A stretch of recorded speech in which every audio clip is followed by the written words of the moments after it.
I love you, you love me. Cancel the parade, it's too windy. The balloon's gonna break and it's gonna kill your kids. And all the parents will flip their lids. Okay, that's enough of that. Happy Thanksgiving! This is what's gonna pass for my Thanksgiving special this year. And I'm cracking open a chestnut here that I found in my paper storage, and this is actually a book that I wrote in I think 1994, early 1994, second grade-ish. I think it would have been shortly after the Macy's Thanksgiving parade, in which there was the incident with Barney the dinosaur's balloon malfunctioning, breaking open, getting torn open by the wind blowing it, and then the balloon having to get stabbed to death by a bunch of police officers to keep the balloon from falling on a bunch of people and asphyxiating them, I think, something like that. I believe it happened in 1993, if I remember correctly, but it was quite a funny incident, and at least to my mind, because I was in second grade, I was a little bit too old for Barney, and I just thought the fact that all of these people had to, like, basically destroy a Barney balloon because it was out of control was just the funniest thing in the world at the time to me. So it captured my imagination, and I wrote a story about it. This was actually a school assignment. We all had to write a story, and I wrote and illustrated this, and I love the illustrations in this. I often wish that I had done more drawing. I mean, I did quite a bit of drawing. I wish that I did more drawing now, because I don't do a lot of drawing in my adult life, but every time I do, I thoroughly enjoy it. So I think I'm going to get back into that. But to give you some historical context, I also found this kind of brochure pamphlet for Time Life Video there, and it's from the era. Boys and girls can't get enough of Barney and Friends. Of course, that's out of date too, because there aren't just boys and girls. There are Zims and Zers and Fleurs and Gers, and about, I don't know, I think we're in the triple digits now for genders, so that would have to be updated. You can't assume a kid's gender, but send for caring means sharing today. Enjoy it in your home free, no strings, no commitment. Yep, see, no commitment, no strings, can't commit to anything. But, yeah, this is basically just a brochure for Barney stuff. Barney came out I think in the very early 90s. And it was basically it was the time when baby boomers were kind of starting to really run everything, including television. And it's the culmination of the whole, like, fictional character that runs a TV show and has, like, kid friends and it's powered by imagination. It's kind of the culmination of those kind of shows. You had, like, look at those dead-eyed kids there. It's kind of funny. They look like they're having a great time, but Barney is always in charge. He's always the one who tells you, we're gonna go camping today. I'm gonna sell you a bridge today.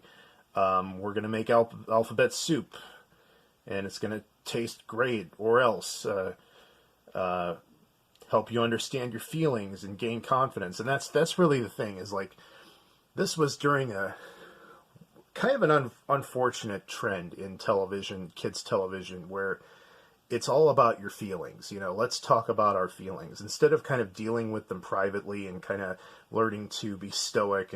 It's all like, let's talk about our feelings.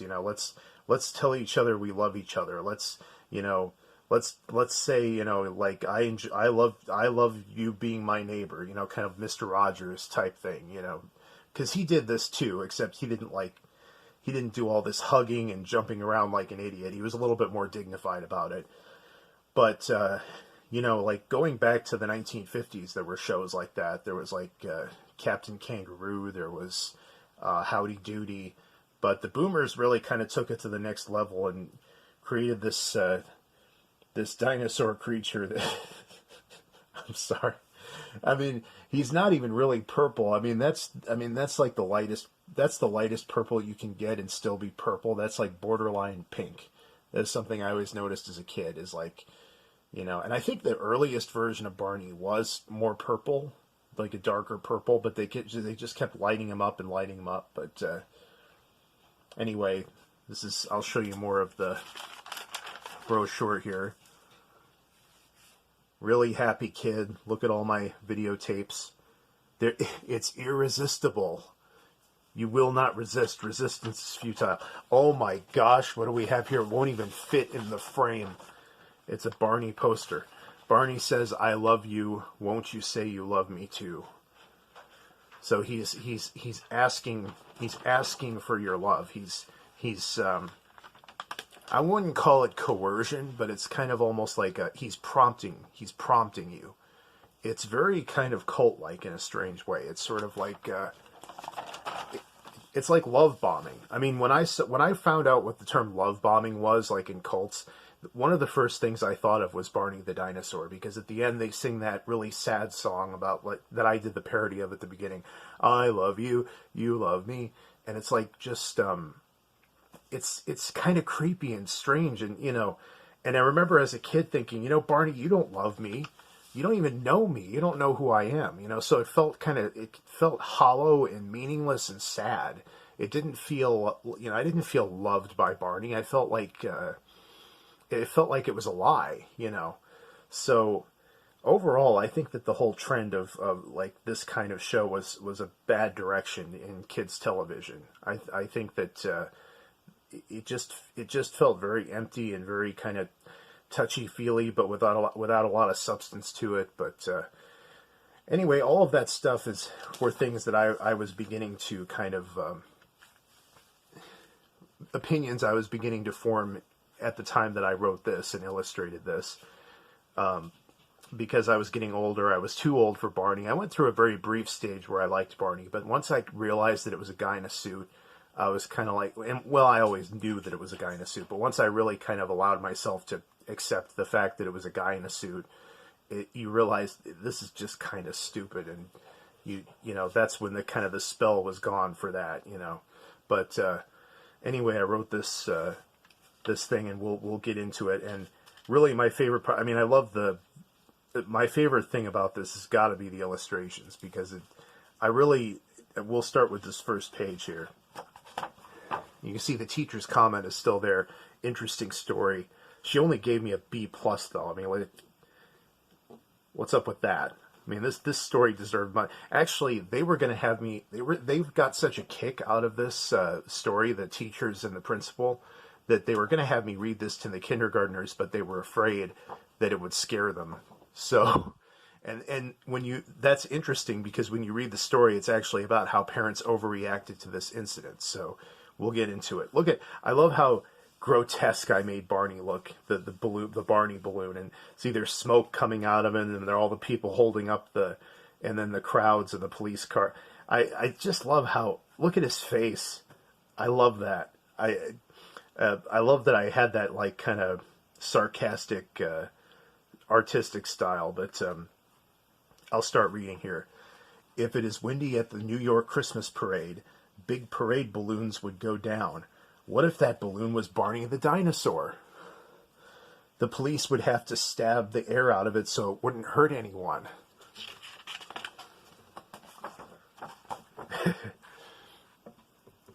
If that happened, millions of young children would have bad dreams about Barney being dead. If that happened, directors would have to put on a live concert. If that happened, the Barney Company would go bankrupt. And you see there's the kid with he's been horribly just driven nuts by what he saw on the television. And then you see the Sigmund Freud, and he's playing tic-tac-toe. I love how, when we're kids, we're able to pick up on tropes, like his diploma up there.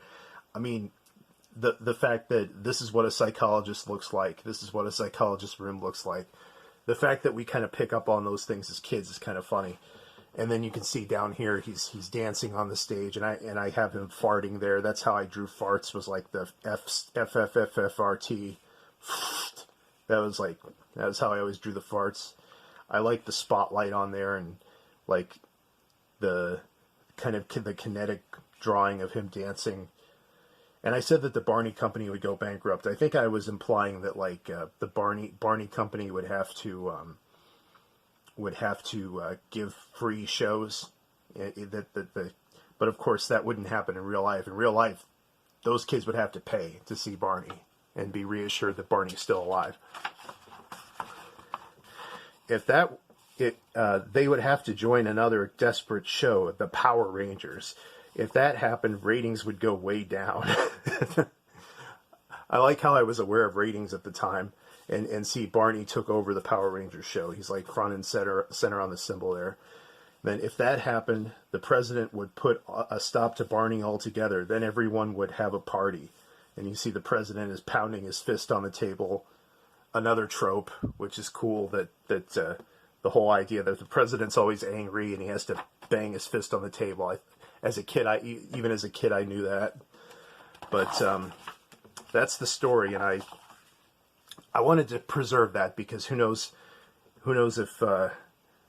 if this stapled story drawn in pencil will survive the test of time. I wanted to make a video of it. So anyway, just to kind of wrap this up here, it's funny how all this kind of ties into the idea of like, parents and teachers of this era who were, largely kind of baby boomers and older Gen Xers, how they would overreact to things because, the teachers and the principal, of course, overreacted to the idea of me reading this to the kindergartners and the idea that they might get scared. And then also just the event itself. I remember on TV there was a little bit of a media hubbub because, I remember parents on TV saying, how am I supposed to explain to my kid what happened at that parade? And it's like, well, as a parent, isn't that kind of your job? Isn't it kind of your job to explain to the kid, that wasn't the real Barney. It was just a balloon, And just that kind of oversensitivity is kind of what bred Barney in the first place. This whole feelings and, just, I don't know. It's just another example of like modern psychology and particularly child psychology, kind of following these unfortunate trends. But